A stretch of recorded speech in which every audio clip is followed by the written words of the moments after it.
प्रशासन की तरफ से और यहाँ उपस्थित सभी कलाकारों की तरफ से माननीय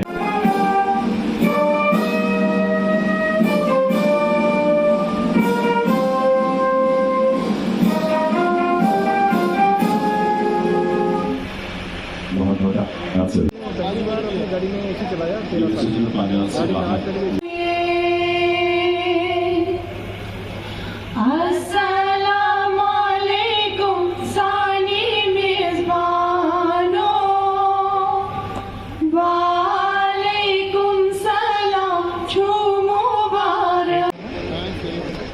going to rain.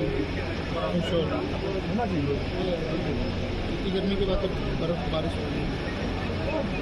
35-36 करने वाली विभूति आज श्रीनगर में हम सबके बीच यहाँ मंच पर हमारे बीच विराजमान हैं। उन्हें अपने बीच पाकर हम सभी अभिभूत हैं, गौरवान्वित महसूस कर रही हैं। आज यहाँ जम्मू कश्मीर के कोने कोने से कलाकार और शिल्पी यहाँ आए हुए हैं।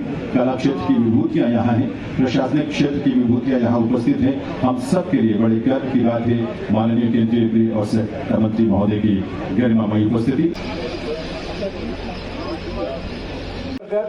झेलम नदी को सम्मान देने के साथ साथ कश्मीर की सांस्कृतिक विरासत और भारत के अन्य भागों के साथ उसके जुड़ाव को भी यह कार्यक्रम परिलक्षित करता है।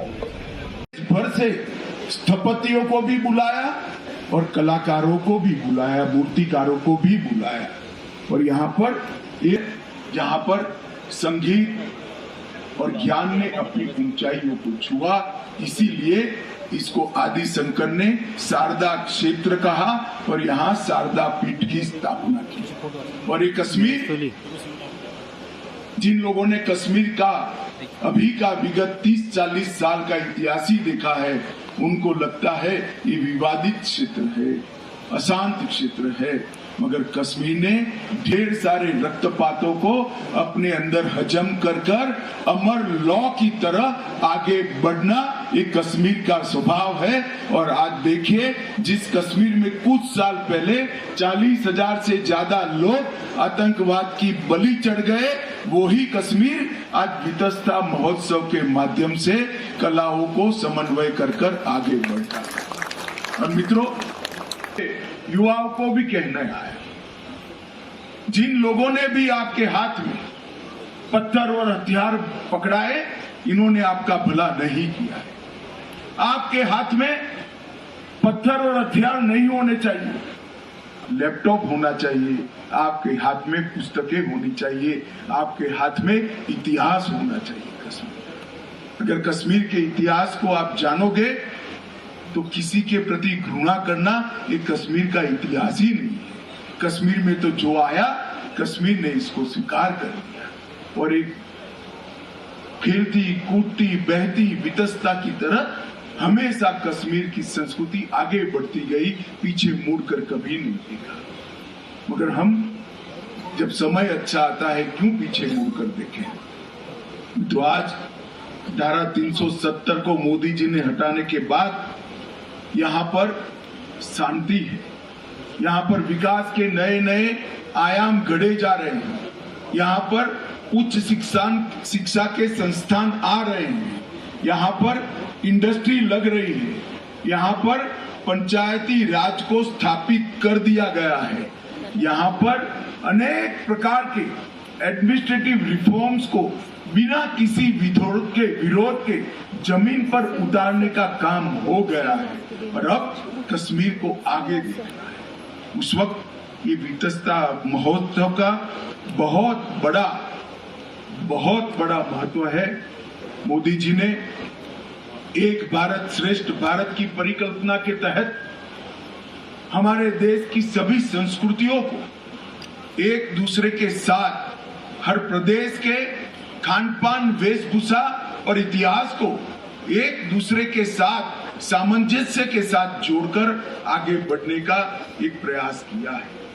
कहीं पर काशी तेलुगु संगमम होता है, कहीं पर काशी तमिल संगमम होता है, कहीं सौराष्ट्र तमिल संगमम होता है, तो कहीं पर वितस्ता महोत्सव चेन्नई और पुणे के अंदर कश्मीर की संस्कृति को आगे बढ़ाता है। और मित्रों, यही प्रक्रिया है जो हमें जोड़ेगी, मजबूत बनाएगी और समग्र विश्व में जो हमारा स्थान है उस स्थान पर हमें फिर से एक बार बिठाने का प्रक्रिया करेगी। मित्रों, आज कश्मीर के अंदर ये जो महोत्सव शुरू हो रहा है, लगभग 1900 कलाकार कश्मीर के और 150 कलाकार देश भर के यहाँ पर अपनी अपनी कला का प्रदर्शन भी करेंगे, कला का एक्सचेंज भी करेंगे। मैं थोड़ी सी चित्रकारों की प्रदर्शनी में जाकर आया, आप कल्पना ही नहीं कर सकते। अमित शाह ऐसा नाम मुझे 7 भाषाओं में लिखकर चित्रकारों ने अपनी अपनी भाषा में लिख कर दिया। किसी ने फारसी में लिखा, किसी ने संस्कृत में लिखा, किसी ने हिंदी में लिखा, किसी ने पंजाबी में लिखा, किसी ने गुरुमुखी में लिखा। मैं आश्चर्यचकित हो गया। मेरे एक ही नाम को 7 भाषाओं में लिखकर एक छोटे से राउंड के अंदर मेरे जीवन में कभी मैंने प्राप्त नहीं किया।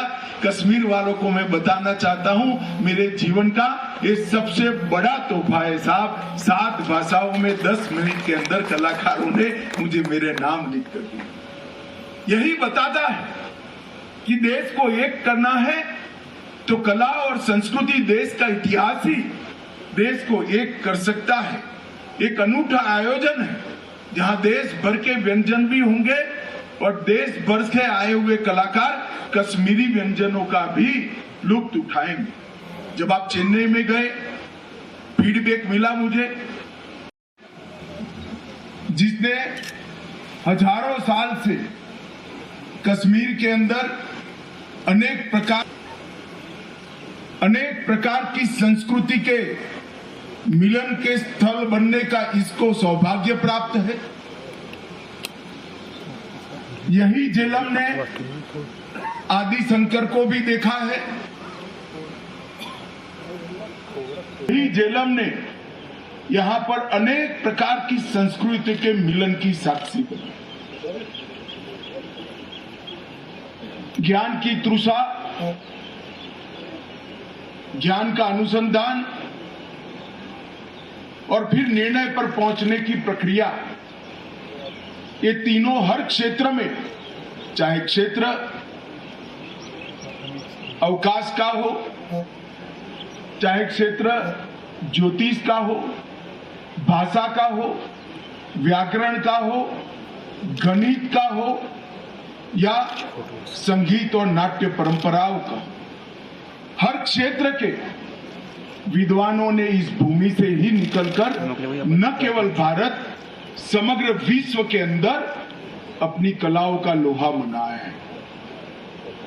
यही क्षेत्र के अंदर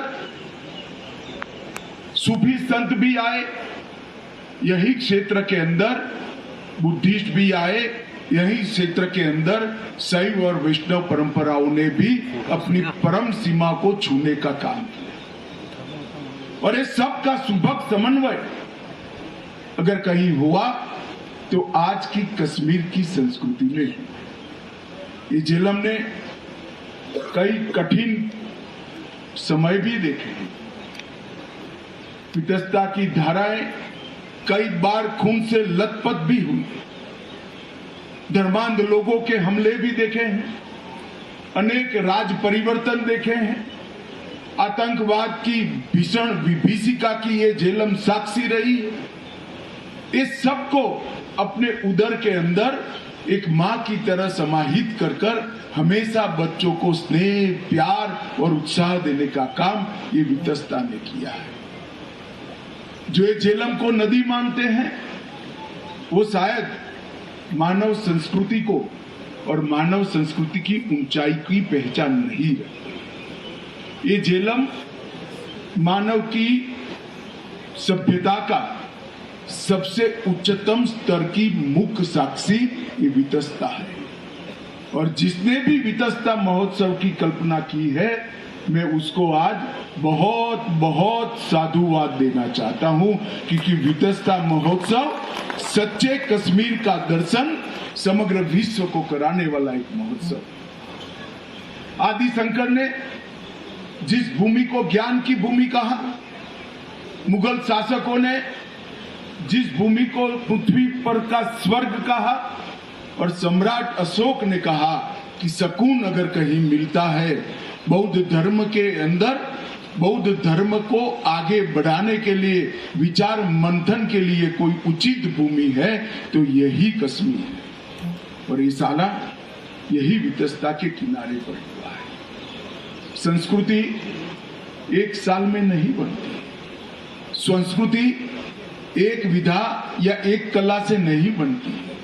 अनेक प्रकार के मानव जीवन के सभी पहलुओं के सुभग समन्वय से संस्कृति बनती है। और संस्कृति की धारा अविरल बहती हो, ऐसे बहुत कम देशों में से हमारा देश है जिसकी संस्कृति की धारा शायद 15-20 हजार साल पुरानी है।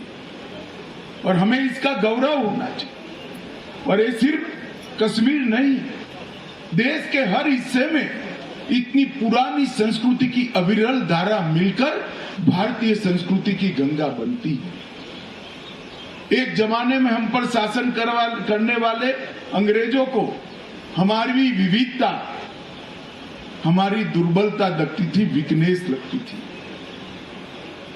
मगर जब शासक रचनात्मक दृष्टिकोण से देखता है तो विविधता में एकता, यही हमारी विशेषता है और ये हमारी सबसे बड़ी स्ट्रेंथ है। भारत के लोगों को कई प्रकार के विचार, कई प्रकार की जीवन पद्धतियां, कई प्रकार के धर्म, कई प्रकार की भूषा, वेशभूषा, खान पान, इसके साथ जीने की सदियों से आदत है। और हमारे संतों ने जब जब भी विचरण करा, क्या आप ऐसी कल्पना कर सकते हैं कि जब आदि शंकर यहां आए होंगे केरल से पैदल चलते चलते, तब उनको रास्ते में एक ही प्रकार की संस्कृति मिली होगी, एक ही प्रकार का खान पान मिला होगा? ये संभव ही नहीं। ये सबके साथ जीने का हम के भी शिविर लगाए गए हैं।